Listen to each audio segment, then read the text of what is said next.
programa del Instituto Tecnológico Metropolitano y la Corporación Raya, dedicado a la vida y la protección de los animales. Dirige y conduce Juliana Ríos Barberi y Catalina Yepes Mejía.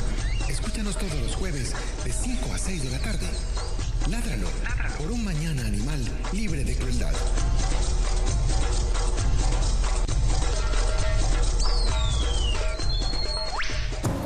Muy buenas tardes para todos los oyentes de Ládralo. Mi nombre es Juliana Ríos Barbera y soy la directora de este programa e ingeniera biomédica de esta institución. El día de hoy vamos a estar hablando sobre la toxoplasmosis, que es una enfermedad que se rumora entre las señoras embarazadas que la culpa de que sus fetos o ellas mismas ay, pero no se dice fetos. Está bien, está bien. O ellas mismas se contagien de esta enfermedad por culpa de los gatos. Entonces, para eso nos están acompañando, para hablar de eso, la doctora María Isabel Sepúlveda. Ella es ginecobstetra y viene a hablarnos desde la perspectiva de la medicina humana, y Catalina Yepes Mejía, que nunca ha venido a este programa, desde la parte veterinaria. Mi nombre es Catalina Yepes, médica veterinaria de la Corporación Raya y codirectora de este programa e invitada. Invitada el día de hoy. Sí. Ya lleva muchos programas invitados este año. Sí, yo creo que ya como que deben estar un poquito hartos de mí, pero no importa. No, yo no creo, pues, seguimos. pero tiene mucho para hablar. Eso quiere decir que usted tiene mucho para hablar. Bueno, está bien. Muchas Presente gracias. lo que trajo. Bueno, hablando de que tengo mucho para hablar, tuve la oportunidad de conocer a Ariel Tarazona. Él es zootecnista, un experto en bienestar animal, y hace unos meses en el Congreso de Criminalística que se realizó acá en Medellín, de criminalística y de me olvidó cómo se llama, forense, medicina forense, yo creo como veterinaria forense, pues de medicina veterinaria sí. Forense, le estuvo exponiendo y pues me llamó mucho la atención como la posición que tiene frente al tema de la tauromaquia. Entonces le hice una pequeña entrevista y se las traje hoy. Él va a ser un próximo invitado a nuestro programa Ládralo.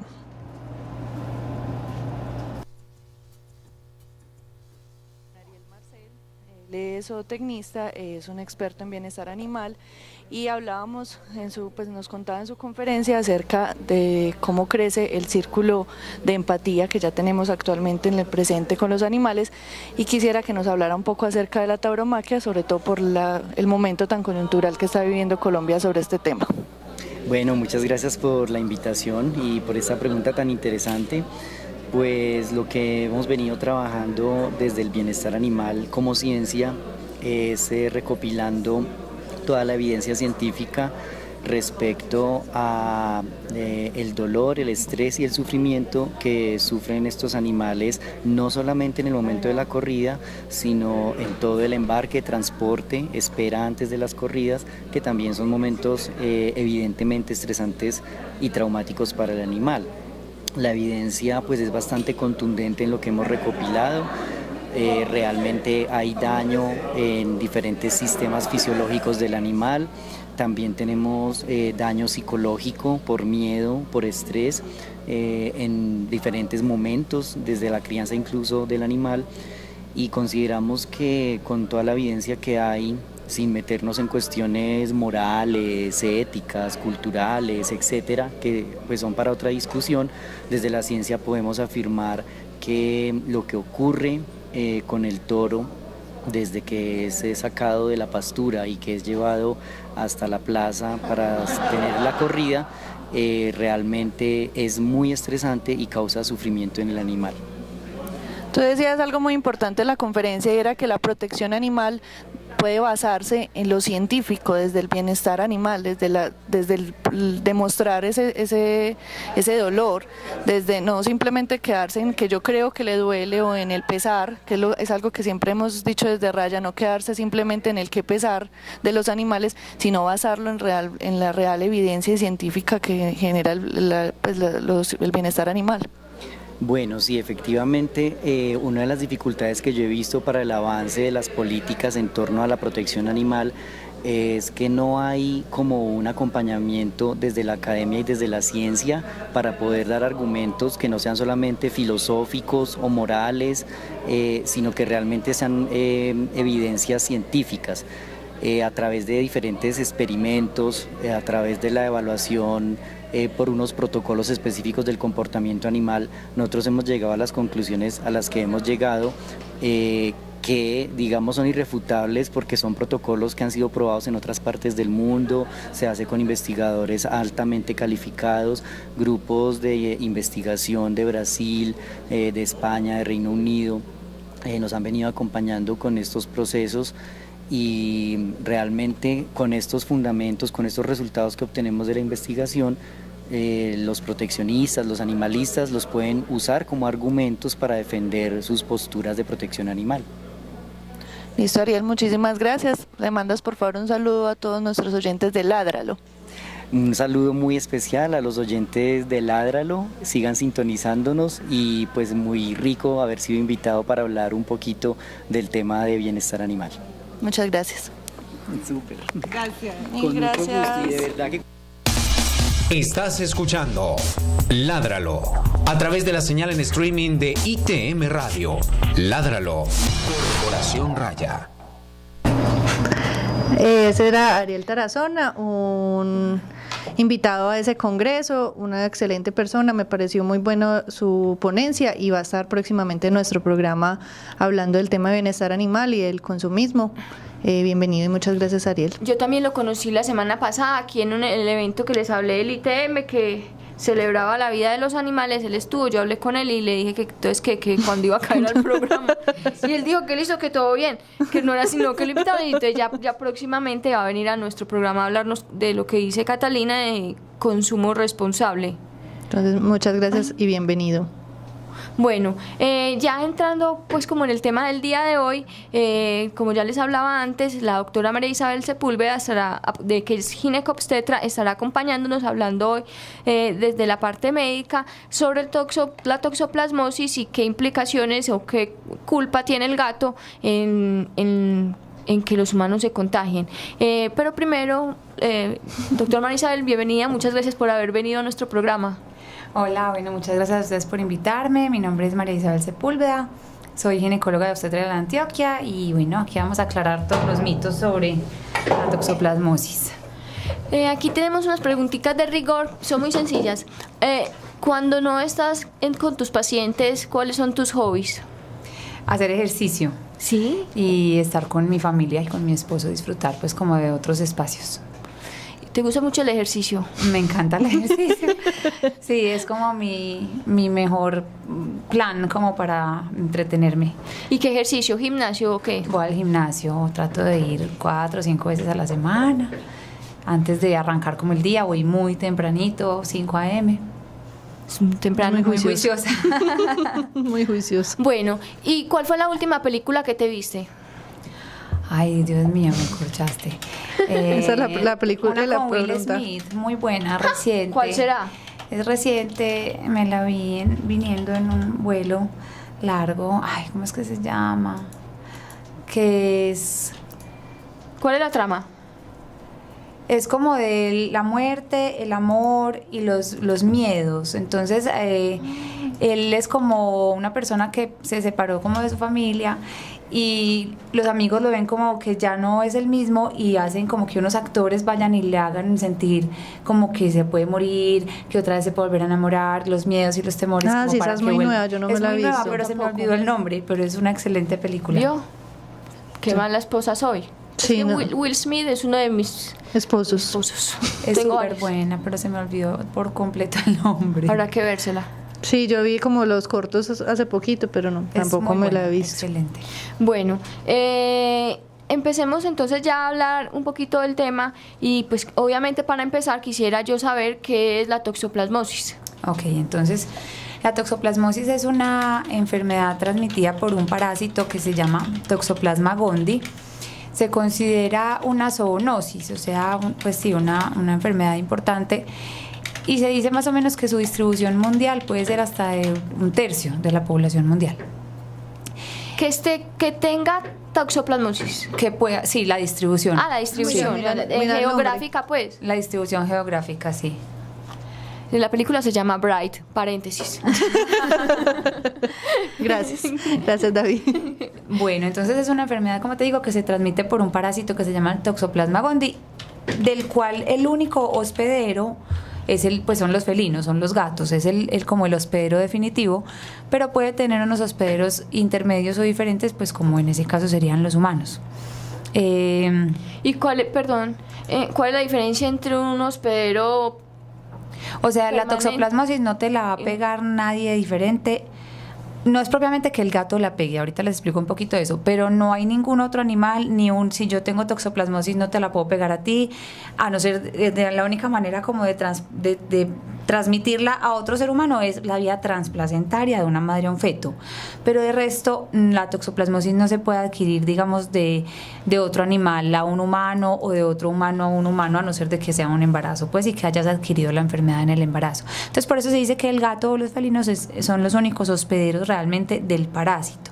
La forma de contagio, digamos, principalmente ocurre porque los gatos que están enfermos, el parásito tiene como unas formas activas que se llaman ooquistes.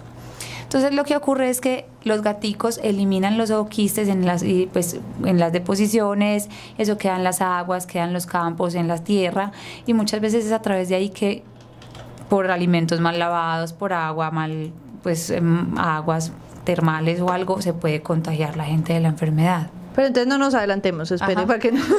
Listo.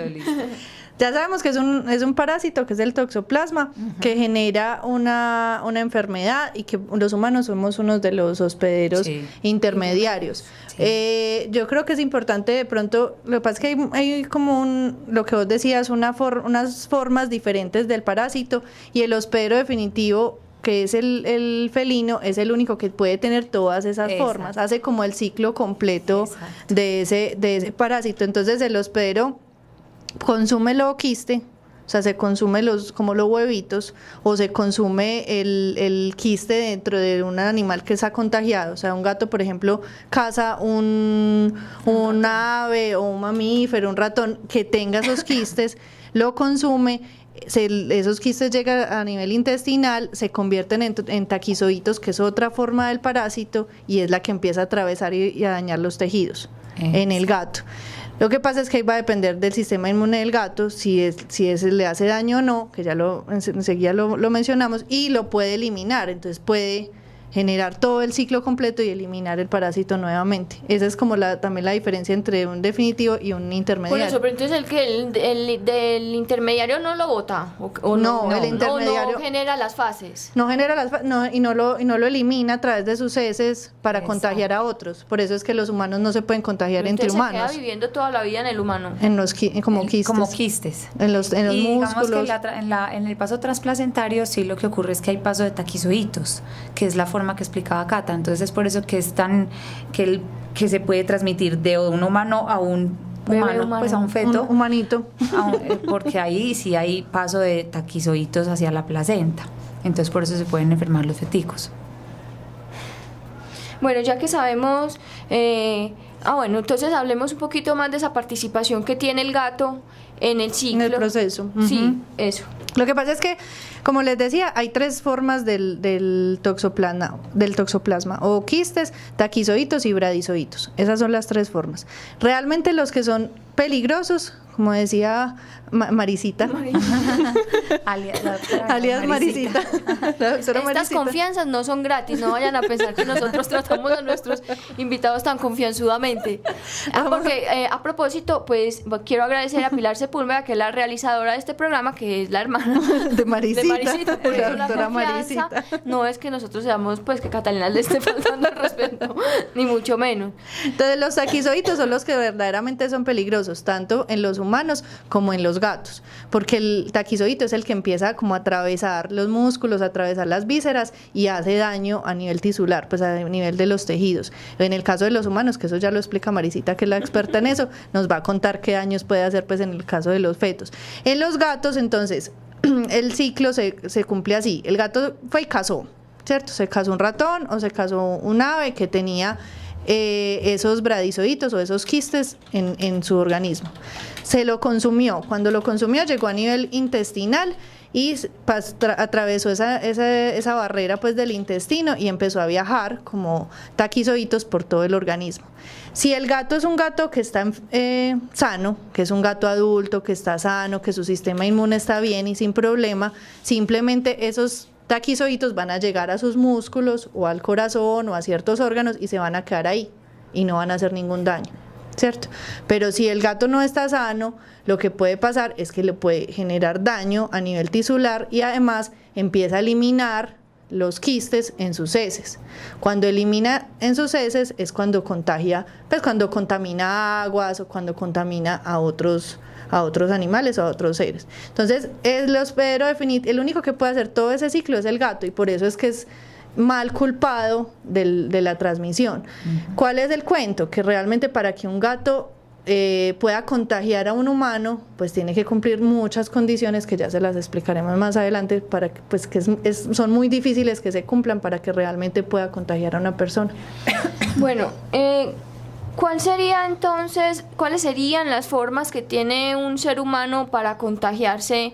Porque usted decía ahora que no era solamente pues como el gato, sino que había otras formas en las que se puede, a pesar de que de pronto se haya originado a partir del gato, pero que se puede el humano contagiar.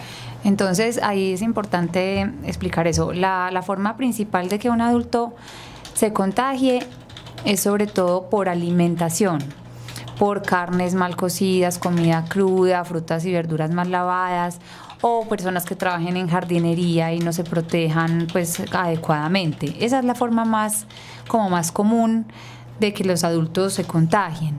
Ahora, digamos que la gran mayoría de personas que en algún momento adquieren la toxoplasmosis, cuando son adultos, generalmente la infección es asintomática y simplemente llegó un momento en tu vida por X o Y razón que te pidieron unos anticuerpos a ver si estás inmune o no, y de repente ya estás inmune, pero nunca te sentiste enfermo, nunca tuviste ni siquiera un gato, ni nada, sino que por alguna de esas otras vías, por agua, por carne cruda, comida mal lavada, frutas y verduras mal lavadas, se adquirió la inmunidad.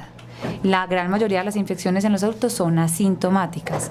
Ahí entonces es importante, cuando las mujeres pues quieren ser mamás, lo ideal es hacer como una asesoría preconcepcional y uno determinar si esa mamá futura es inmune o no para la toxoplasmosis, porque eso va a cambiar, digamos, mucho el riesgo de que ella pueda adquirir la enfermedad en el embarazo, que sí sería riesgosa no para ella, sino para el feto.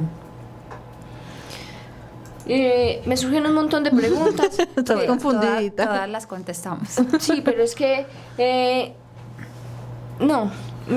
vos hablabas entonces de que muchas personas lo tienen, muchas personas son inmunes, pero ¿cuál es la diferencia? ¿Es ese estadio, el estadio del animal, pues del bichito, del parásito, lo que cambia, que la persona lo tenga antes o que lo adquiera durante el embarazo?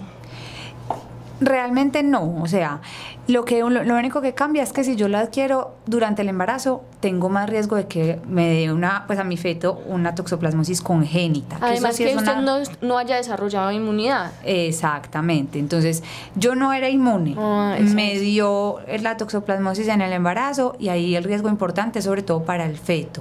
Pero si yo ya desde antes de estar en embarazo estoy inmune por X o Y razón, pues por lo que les explicaba ahorita, yo no tengo ningún riesgo en ese embarazo de que me vaya a dar la enfermedad, ni que me repita, ni que a mi feto le vaya a pasar absolutamente nada.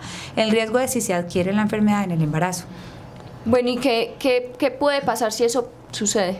Si se adquiere la enfermedad en el embarazo. Bueno, pues si uno se detecta la enfermedad a tiempo y se hacen tratamientos tempranos, que ahorita hablamos de eso, puede no pasar nada, puede que no alcance a haber compromiso fetal. Pero si se da una toxoplasmosis congénita, eso tiene muchos riesgos para el feto y para el embarazo. Entonces hay más riesgos de abortos espontáneos, de prematurez, de alteraciones del desarrollo psicomotor, tanto a mediano como a largo plazo, de pérdidas, muertes perinatales tempranas. Entonces por eso pues es como muy importante buscar tempranamente para poder hacer tratamientos a tiempo y tratar de evitar en lo máximo el traspaso pues por la placenta. Entonces yo creo que ahí lo que toca es aclararle a la gente, porque de pronto la gente no entiende ciertos términos. Cuando Marisita nos habla de inmunidad, es que se me olvida decirle María Isabel, se nos habla La doctora María Isabel nos habla de inmunidad, es porque cuando uno tiene contacto con bacterias o con virus, en este caso con este parásito, su organismo lo que hace es sus defensas producir unas sustancias, que son unos anticuerpos, ¿cierto? Eso es lo que miden en las personas. O sea, cuando usted van y le hacen, yo me hice una prueba de toxoplasmosis y me dio positivo, quiere decir que usted ya tiene una cantidad de anticuerpos, unas defensas en contra de ese parásito. Entonces, en el caso de las personas pues que quieren quedar en embarazo, lo que hacen es medirle previamente eso, ¿cierto? Exacto. Hacen esa medición previa y le dicen, bueno, usted ya en algún momento de su vida tuvo contacto con esa enfermedad, con ese parásito, usted nunca se enfermó porque usted no sintió síntomas, pero entonces usted ya no tiene un riesgo porque usted eso no se va a repetir. Exacto. Eso es lo que la gente debe entender, o sea, no va a repetir, o sea, usted ya tiene las defensas, si usted vuelve a tener contacto con el parásito, usted ya tiene las defensas que necesita. El riesgo está cuando esas defensas no existen, cuando su prueba es negativa. Y tiene el riesgo de ya durante su embarazo tener contacto con el parásito. Entonces ahí es importante, digamos en base a lo que dice Cata, hay dos tipos de anticuerpos principales que uno mide en una paciente, pues idealmente la que va antes muy juiciosa a su cita preconcepcional a ver si se tiene qué es lo que tiene que hacer. Entonces lo que nos habla de las infecciones, pues son dos anticuerpos, los que nos hablan de las infecciones previas de lo que ya tuve y que digamos con una cicatriz inmunológica que va a ser positiva toda la vida, que se llama inmunoglobulina G. Esa es la que yo le pido a todas las mujeres previamente antes de su embarazo. Si sale positiva, yo ya sé que con esa mamá no tengo pues con esa señora no va a haber ningún riesgo si se embaraza. Si sale negativa, sé que voy a tener que estar mucho más pendiente cuando se embarace. Ya la paciente que llegó, vea, estoy en embarazo, no tengo nada, no tengo ningún examen, nunca le han hecho nada, a esa paciente se le pide no solamente la inmunoglobulina G, que me va a decir si alguna vez ha estado en contacto con el gato, sino que se pide los anticuerpos que me hablan de respuesta actual, reciente, que se llama inmunoglobulina M. Y en base, digamos, como a esos dos resultados, ya uno va manejando a las pacientes. Si tiene una IgG, que es lo viejo, negativa, y una IgM negativa, pues que es lo ideal, yo tengo que hacerle todos los meses inmunoglobulina M, o sea, la reciente, mirando que no se me haya contagiado durante el transcurso del embarazo. Y obviamente para prevenir ese contagio a ese tipo de pacientes hay que restringirles algunas cosas, entonces no pueden comer carne cruda ni medio cruda, sino que debe ser completamente asada. Las frutas y las verduras deben tener un excelente lavado y cuidado, el lavado de manos antes, durante y después de la cocción de los alimentos. Todas esas medidas son preventivas para evitar pues que les dé durante la gestación la enfermedad. ¿Y entonces cuál es la medida preventiva con el gato? Pues realmente con el gato casero doméstico no hay como ningún riesgo, ¿cierto? Eso Cata ahorita lo explica un poquito mejor. ¿Qué es lo importante ahí? O sea, la gente tiene el desconocimiento y cree que es que entonces tengo un gato y tengo que regalar el gato, tengo que salir del gato, y realmente ahí no pasa nada. Si le va a limpiar el arenero, pues ojalá se ponga una mascarillita y unos guantes para que le pueda limpiar su arenero. Pero que tampoco es una medida pues extraordinaria. Lo más importante, porque un gato casero doméstico muy rara, o sea, sería muy raro que tenga una toxoplasmosis. Entonces ahí realmente con los gaticos no pasa absolutamente nada. El cuidado es más en base a las otras medidas que les dije. Ahí sí es donde meto yo la cucharada y les aclaro un poquito más que lo que dice María Isabel es totalmente cierto. O sea, para que un gato contagie a una persona de toxoplasma tiene que cumplir con un montón de características que es muy poco probable. Primero tiene que ser un gato que salga y case, ¿cierto? Que se haya contagiado a través del consumo de carne cruda de sus presas. Entonces que sea un gato cazador. Fuera de eso, que durante ese proceso, ellos después de que consumen esos quistes en la carne, lo consumen y hacen un paso intestinal, entonces lo excretan a través de sus heces. Cuando se dice paso intestinal es que hacen popó. Pues sí, el bichito pasa a nivel intestinal. Circula pues por el intestino. Circula a través del intestino y puede ser la fase intestinal extraintestinal, que ya las explicamos cuando hablemos de la enfermedad en el gato, pero lo va a eliminar en sus heces, o sea, va a hacer popó y va a eliminar esos quistes en sus heces, que son los que van a posiblemente infectar. Para que sean infecciosos para una persona, ese popó de ese gato tiene que estar al menos 72 horas en la caja de arena. ¿Por qué? Porque necesitan de estar en el medio para que puedan infectar. O sea que tiene que estar 72 horas en la caja de arena. Usted tiene que ir y limpiar la caja de arena y ni siquiera lavarse las manos. Y ir a comer. Y después sí comer. Dicho, comerse literalmente lo dijiste. Sí, es una probabilidad muy bajita. Pues, o sea, a ese nivel de poca probabilidad llegamos. Tiene que ser un gato cazador y que usted sea tan cochina que además lo que haga es dejar que la caja de arena quede sucia 72 horas y después ocurrírsele ir a limpiarla con la mano y no lavarse las manos y después sentarse a comer. Pues, o sea, son características muy poco probables de que sucedan. Entonces la gente tiene un montón de mitos alrededor de eso que verdaderamente no se van a cumplir. Son características que verdaderamente, pues, si usted es una persona normal, con una higiene normal en su casa, y si su gato es un gato que utiliza adecuadamente la caja de arena, le aseguro que ni siquiera, pues, ni el gato ni usted se va a soportar 72 horas sin limpiarla. Y mucho menos después se le va a ocurrir, después de untarse el popo en la mano, ir a comer sin lavarse las manos. Yo he visto gente que es muy cochina. Yo en la vida, si usted cumple esas características, por favor, sepa que es cochino. Sepa que además de que es cochino, entonces ahí sería el único riesgo que usted tiene de contagiarse de toxoplasma a través de su gato. Exacto. Vean, yo les iba a copiar eso en internet, pero me resultó demasiado difícil. La cosa es que la probabilidad de que el gato contagie es o de que mínima. se contagie a partir de la S del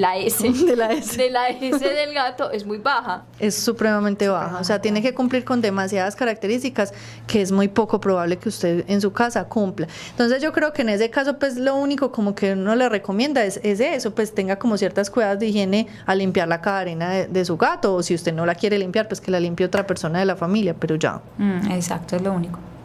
Bueno, ¿cuál sería entonces el paso a seguir cuando, bueno, vos, si un animal, ¿cuántos animales? ¿Qué pasa cuando un animal tiene toxoplasmosis? ¿Un gato? Sí. Bueno. ¿Cómo se le diagnostica de la misma manera que sí, se le puede diagnosticar con una inmunoglobulina, o sea, medirle en suero la inmunoglobulina y detectar si ya tiene defensas contra ese toxoplasma. Y usted puede mirar en las heces, o sea, hacer un coprológico y determinar si en heces está eliminando el ooquiste. Si él tiene monoglobulina, quiere decir lo mismo que en nosotras las mujeres, simplemente tuvo contacto en algún momento con el toxoplasma y ya tiene defensas contra el toxoplasma. Pero ahora, si no tiene quistes en las heces, es un gato que no está eliminando, pues que no es un gato que está contagiando a nadie. Yo voy a hacer esta pregunta porque yo siempre me lo he preguntado. Los parásitos son animales criaturas microscópicas, ¿cierto? ¿Qué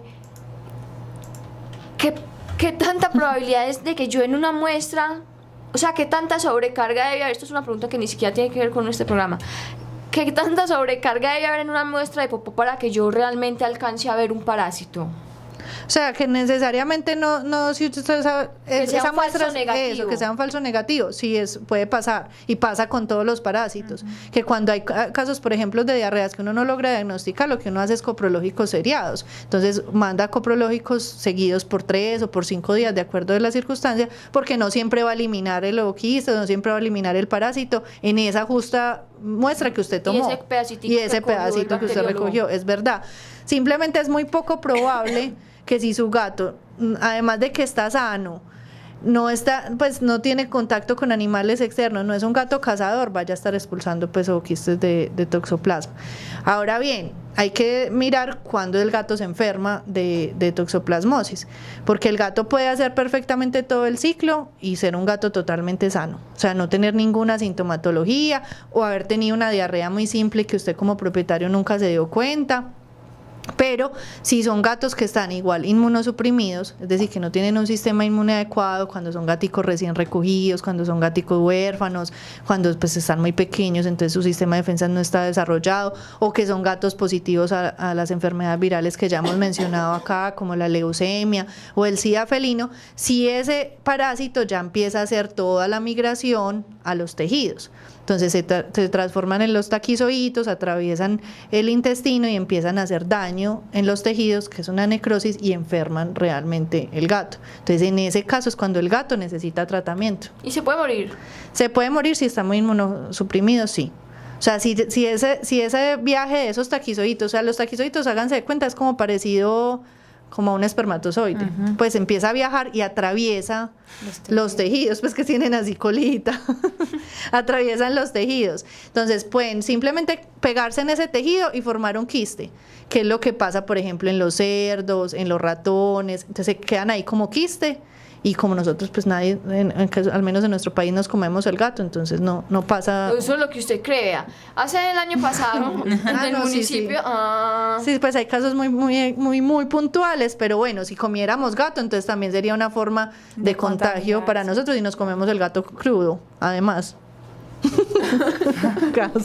Pero bueno, y si no se queda como quiste, lo que hace es dañar el tejido, o sea, hace necrosis de los tejidos y entonces empiezan los síntomas. De los síntomas en un gato que está enfermo por toxoplasma son muy variados, porque va a depender de dónde migró ese parásito. Entonces puede ser simplemente una cojera, si se pegó a un músculo y está generando necrosis de ese músculo, o puede ser un daño a un órgano principal, o puede ser un problema cardíaco si se pegó pues a nivel del corazón, o pueden viajar a retina y generar ceguera. Y ya los casos más severos es cuando llega a sistema nervioso central, que ya el pronóstico sí es muy malo y generan pues síntomas de convulsiones y otros daños, porque ya sí generan daño a nivel del sistema nervioso central. María Isabel, ¿por qué entonces será que, sabiendo todo esto, aún algunos ginecólogos y médicos ordenan salir del gato como primera opción? Yo creo que eso es puro desconocimiento, realmente, porque pues ya con todo lo que hemos hablado, pues yo creo que queda muy claro que el gatico no es el culpable. Pienso que sí es ignorancia, desconocimiento sobre el tema. Igual la gente siempre ha oído, es que la toxoplasmosis es el gato, y muchas veces no estudiamos o no buscamos a fondo las causas de las cosas. Es como la única razón que veo yo, ignorancia. Bueno, pues yo me imagino que los tratamientos son muchos y todo, pero cuando una persona se le diagnostica positiva la inmunoglobulina M, ¿qué? ¿A una mamá? Sí. Entonces ahí va a depender mucho de las semanas de embarazo de la paciente para uno como que agruparlas. Entonces, si yo hago una detección a una paciente con menos de 16 semanas de embarazo, lo que tengo que hacer es una prueba que se llama un test de avidez. Un test de avidez es simplemente que me vuelven a medir esa inmunoglobulina G, pero en concentraciones muchísimo pues más diferentes, y me va a decir si realmente esa mamá realmente adquirió esa enfermedad en el embarazo o si es una cosa vieja que todavía me está mostrando títulos altos o positivos de inmunoglobulina M, porque ahí cambia completamente la cosa. Y si es una mamá de más de 16 semanas de gestación, ya hacemos una prueba diferente, que es otra inmunoglobulina que se llama inmunoglobulina A. ¿Cómo se interpreta eso? Si yo tengo una avidez alta, un test de avidez bajo o una inmunoglobulina A positiva, dependiendo de las semanas de gestación, quiere decir que esa mamá adquirió la enfermedad en ese embarazo y por ende hay que empezar tratamiento. Entonces, el tratamiento va a también depender de las semanas de embarazo. Yo no puedo saber si el feto está comprometido o no hasta que pueda hacer un examen que se llama una amniocentesis, que es estudiar el líquido amniótico con un examen que se llama reacción en cadena de polimerasa y saber si ese fetico está infectado o no, porque hacer una amniocentesis antes de las 18 semanas es muy riesgoso y muy pues para la pérdida del embarazo por hematófanos placentarios, por que se pierda el líquido. Entonces hasta las 18 semanas yo no puedo, digamos, saber si el feto está comprometido o no. Si hago el diagnóstico, pues hago el diagnóstico a las 16 semanas, le tengo que empezar a esa paciente un medicamento que se llama espiramicina, que es un antibiótico macrólido. Se les da a dosis de una tabletica cada 8 horas de 3.000 unidades internacionales hasta que llego a la semana 18. A la semana, pues lo doy todo el tiempo. A la semana 18 se hace esa amniocentesis para saber si el fetico está comprometido o no. Si no hay compromiso fetal, se sigue exactamente el mismo tratamiento hasta finalizar el embarazo. Si se detecta compromiso fetal, se tiene que cambiar el tratamiento por otro completamente diferente, que es con pirimetamina, sulfadiazina, que son pues también sulfas y antibiótico, y se debe adicionar siempre ese tratamiento ácido folínico, porque la pirimetamina específicamente da riesgo de hacer una complicación que se llama anemia megaloblástica. Entonces siempre se les debe dar sulfadiazina, pirimetamina y ácido folínico todo el embarazo si detecto compromiso fetal. Ahora, si yo hago el diagnóstico en una mamá de 20 semanas, por decir algo, ya inmediatamente yo puedo hacer la amniocentesis, pero mientras eso se hace, que la autorice la EPS, que no sé qué, que salga el resultado, ahí empiezo el tratamiento de entrada, aunque sea, digamos, excesivo, asumiendo que el feto está comprometido. Entonces ahí empiezo con la pirimetamina, sulfadiazina de ácido folínico. Si me llega el resultado diciendo que hay compromiso fetal, lo sigo. Si dice que no hay compromiso fetal, cambio a la espiramicina y se le da a la mamá todo el embarazo la espiramicina. ¿Tiene mucha incidencia o se da mucho en Colombia que las mamás se contagien con toxoplasmosis? No, más o menos del 0.3% al 6% de las mujeres en embarazo pueden adquirir una toxoplasmosis.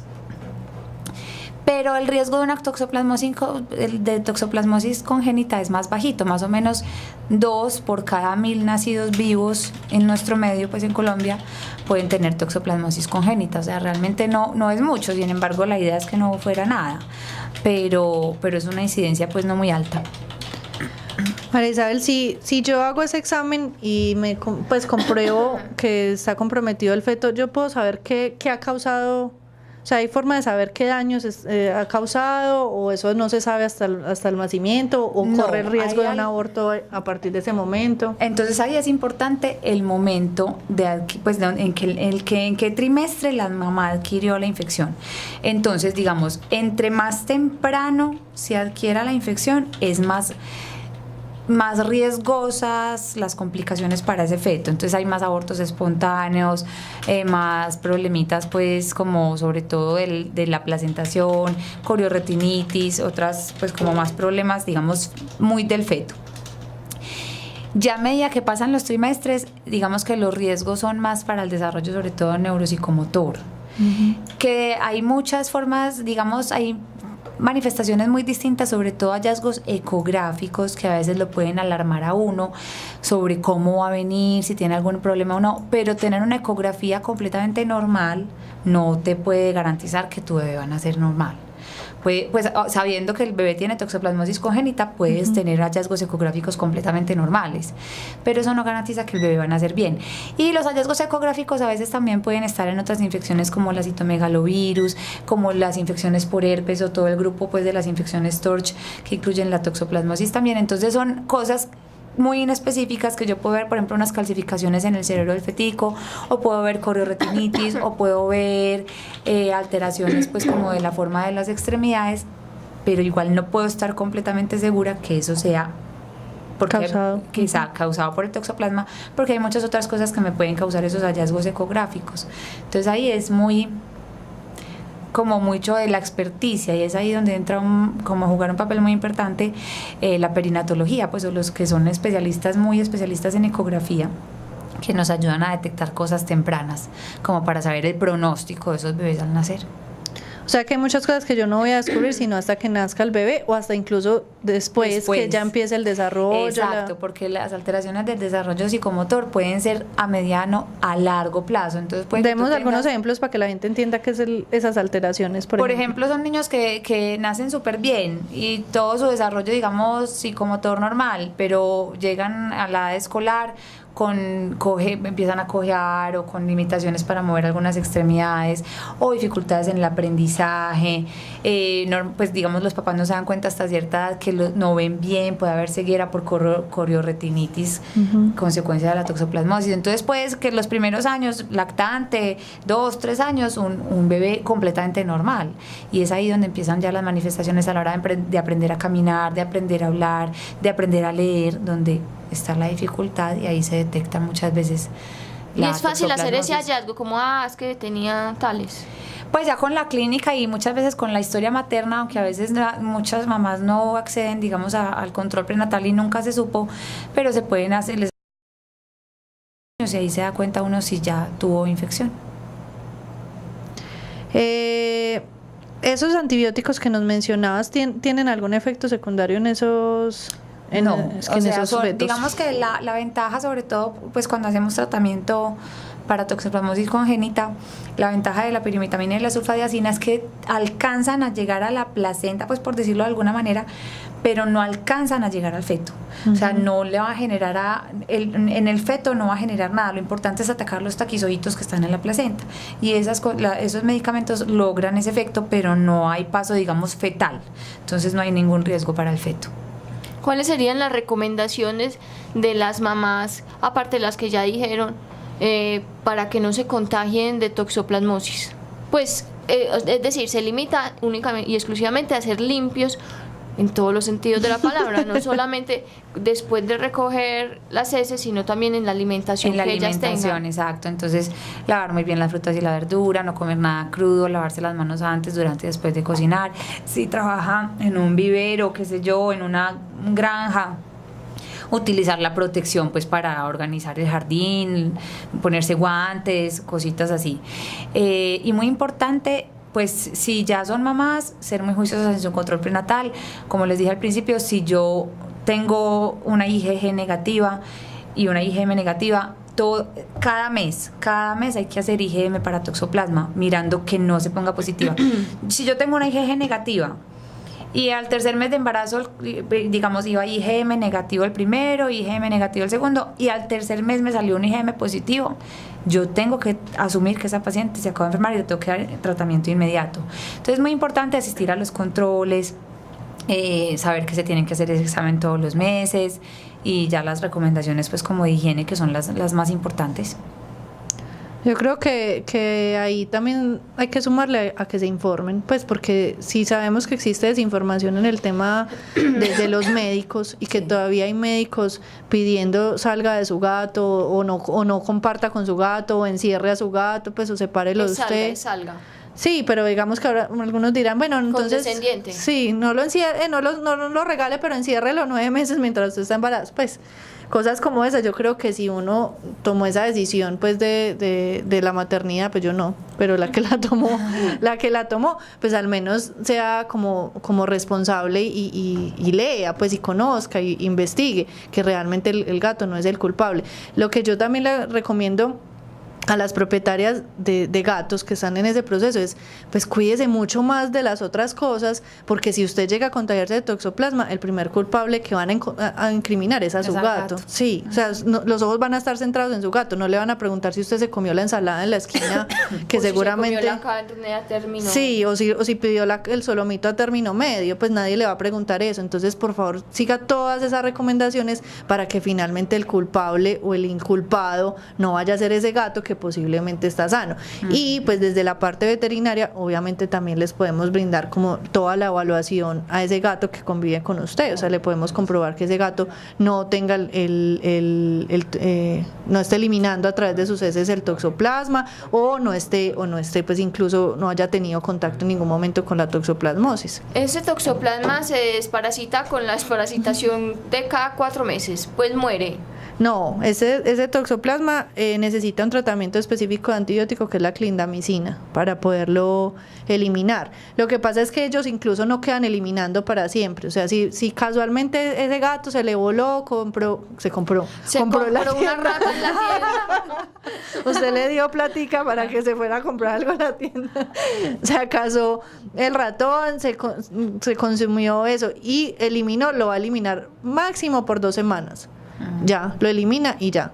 No es que vaya a quedar eliminando de por vida pues no es que los ooquistes. No se vaya a quedar pues como por decir algo, contagiado de por vida y contagiador. Ni contagiado, ni contagiando, ni contagiador. O sea, no, él no queda eliminando para siempre esos ooquistes. Él simplemente lo elimina por incluso la literatura habla hasta de 5 días. Algunos dicen pues que alcanza como las 2 semanas, pero esas 2 semanas y ya. Y simplemente no quedó con esos anticuerpos y esa defensa contra el toxoplasma que su cuerpo produjo para defenderse a sí mismo y ya, no necesariamente quedó eliminando en ningún momento. ¿Cuál sería entonces la recomendación para las personas que tienen gato para evitar que se contagie? ¿Sería única y exclusivamente no lo deje cazar? Sí, no lo deje cazar porque va a ser la única forma que el gato se va a contagiar, que es a través del consumo de carne cruda de esos mamíferos, que el toxoplasma puede estar realmente en todos los mamíferos y las aves, pues sin problema, puede estar como quistes, como quistes en los músculos del cerdo, del ratón, de la paloma, de cualquier, porque por eso es el riesgo del consumo de la carne cruda. Entonces, si el gato no tiene cómo contagiarse, como no está consumiendo presas en su cacería, pues presas vivas ni nada de eso, no hay ninguna otra forma que él se pueda contagiar. Doctora María Isabel, ¿alguna otra cosa que queramos? Me gusta más cuando me dicen Marisita. Marisita, otra cosa que queramos, pues que haya que decir a las mamás, a las que quieren tener hijos, pues que a las futuras mamás. A las futuras mamás. Sí, sobre todo, pues más a las futuras mamás que a las que ya son mamás. Si quieres ser mamá, es muy importante, de verdad, hacer esa asesoría preconcepcional, que se recomienda, pues, más o menos 3 meses antes de iniciar su búsqueda, vaya al ginecólogo, que le pida todos sus exámenes para ver si está inmune, no solamente para toxoplasma, sino para otro montón de cosas que debemos revisar, que usted sea una mujer sana, que no tenga sobrepeso, pues que usted pueda prever que va a tener un embarazo sano y feliz. Entonces esa es como la recomendación, hacer la consulta preconcepcional. Más recomendación. No, pues, ¿qué quieres decir algo más? No, pues lo que decía el título, o sea, realmente el gato no es el culpable de esta enfermedad ni este contagio de enfermedad, y que los casos verdaderamente, yo creo que si se le hacen un juicioso seguimiento van a visualizar totalmente que eso no es el gato el culpable, o sea, que realmente el contagio fue por otro lado. Lo que pasa es que nos quedamos con un mito. Y es más fácil decir, vea, fue el gato. Sí, ese fue el culpable, pero no, pues es mucho más allá. Ya sabemos que las posibilidades y las probabilidades pues son mínimas, o sea, que tiene que cumplir unas condiciones muy específicas de antihigiene total. Entonces, nada, cuídense de las otras cosas, dejen de estar comiendo carne, coman carne cruda y vegetales mal lavados para que estén evitando riesgos. Mi mamá siempre cuando pasa por ahí, no quiero decir que esto sea cierto ni nada, pero siempre que pasa por donde venden carnes en las calles o así, es que véalas ahí se les va a pegar la toxoplasmosis a todas. Desde chiquita nos crió así, como véalas comiendo carne con toxoplasmosis, porque sí, es por eso, ¿cierto? Sí, son animales que pues de malas condiciones y que no están realmente la carne con una cocción adecuada, porque la cocción finalmente elimina ese quiste. Ajá. Bueno, este programa es muy pertinente porque muchas personas escriben a Raya y sé que a otras entidades protectoras de animales pidiendo que les reciban a sus gatos porque el médico veterinario, el ginecólogo les dijo que salieran del gato porque pues podía contagiarlas de algo y poner en riesgo a sus bebés. Hoy en este programa, gracias a la doctora María Isabel Sepúlveda y a Catalina María Yepes, médica veterinaria, pudimos pues como hablar un poco y desmentir todos esos mitos que existen alrededor de los gatos en cuanto a la toxoplasmosis y en cuanto a la culpabilidad que tenga para contagiar esta enfermedad, que pues si bien sí es un poquito catastrófica para el bebé, pues finalmente no es la culpa de él y no hay que satanizarlos y no hay que salir de ellos, no hay que botarlos.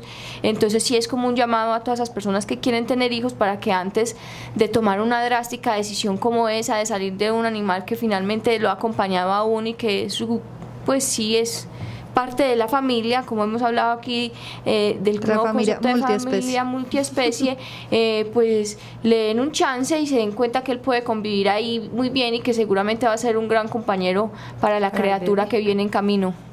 No, y por eso quisimos traer a María Isabel, porque no queríamos que fuera solamente la versión desde el punto de vista veterinario que cualquiera podría decir que está mañada. Sí, que está como acomodada al gato, ¿cierto? Sí, no, pero yo soy defensora de los gatos. Sí, en la casa de Marisita hay un gatico, una pequeña, por ahí así de gorda. Es impresionante, parece un tonelito con unas paticas y una cabecita, es muy en mi página hay un artículo sobre obesidad donde ella es la foto protagonista. Ella es modelo de tallas grandes, de XXL. Muy linda la gatica, un saludo, ya debe estar allá oyendo su radiecito. Y muchas gracias a la doctora María Isabel, a Catalina Yepes por estar en el programa, por contarnos pues como un poquito más sobre esta enfermedad y de su conocimiento, compartir un poco con nosotros. No, muchas gracias a ustedes por la invitación, pasamos muy rico. Aprendimos mucho, muchas gracias. Síganme invitando. Sí, hágale. Eventos, campañas, jornadas de vacunación, esterilizaciones, encuentros, conferencias. Todo en la agenda de la semana en Ládralo. Bueno, el día de mañana 27 de octubre habrá una jornada de implantación de microchip en el barrio Robledo, Parque Principal, aquí cerquita del Instituto Tecnológico Metropolitano, carrera 86 con la calle 65. Y el sábado 28 va a haber una jornada en la UBA La Armonía, barrio Manrique, en el Festival Comunitario Salud con Voz, el barrio Santa Inés, parte alta, carrera 36, número 8498. Y el domingo habrá otra jornada en el corredor urbano Libertadores de América. Libertadores de América, como la Copa Libertadores. ¿Usted le gusta el fútbol? No. Cero. Cero, a mí tampoco. En el corredor urbano Libertadores de América el domingo. Recuerden que este es un servicio gratuito que presta la Alcaldía de Medellín, que tiene un único objetivo de registrar a todos los animales para que en caso de que sean encontrados en la calle se pueda leer a través de un lector la información del animal y pueda ser devuelto a su familia nuevamente. Nosotros tenemos una jornada de esterilización el próximo 5 de noviembre en el barrio Santa Lucía, en la sede social de Santa Lucía. Esta es una jornada de bajo costo que lo que nos ayuda es a financiar las jornadas gratuitas que realizamos alrededor del país en municipios muy apartados y muy pobres. Preguntan mucho por la página que por qué no las hacemos gratis. Catalina, conteste. Ay, Dios, porque son cirugías de alta calidad, que con lo que estamos cobrando por ellas estamos simplemente pagando los insumos y un pequeñito, muy pequeñito, les podemos mostrar facturas incluso, nos queda para poder ayudarnos a financiar esas jornadas que hacemos por fuera. Nosotros no recibimos plata de ninguna entidad ni del Estado para realizar estas jornadas, entonces necesitamos cobrar ese bajo costo para poder pagar los insumos que son de muy alta calidad, para poder pagar todos esos medicamentos que usamos y todo lo que lleva a tener cirugías de alta calidad como las que nosotros hacemos. Entonces no se enojen porque nosotros cobramos. Esto no es que nosotros estemos cobrando para enriquecernos, ni mucho menos. Miren cómo estamos de ricas y famosas. No, pero pues en nuestras apariencias no. No, pero pues en la camioneta que tenemos allí parqueada. ¿Y cómo la están viendo en este momento? No, yo les estoy contando. Mentiras, no, nosotros no tenemos beneficio económico de esto. Y si lo tuviéramos no importaba. O sea, nosotros estamos cobrando un muy bajo costo por un conocimiento que hemos adquirido durante muchos años, que nos hemos especializado específicamente en hacer cirugías de esterilización de alta calidad masivas. Ustedes pueden escuchar unos programas hace unos programas que hablamos de eso, todo el programa, para que entiendan qué hay detrás de una esterilización y no crean que es algo que tan olímpicamente se dice que debe de ser gratuito o a unos costos tan bajos como los que se están pues prácticamente ofertando en nuestra ciudad. Y es que el costo de nosotros es muy bajo. Es muy bajo, nuestro costo es muy bajo, teniendo en cuenta todo eso que ya hemos hablado.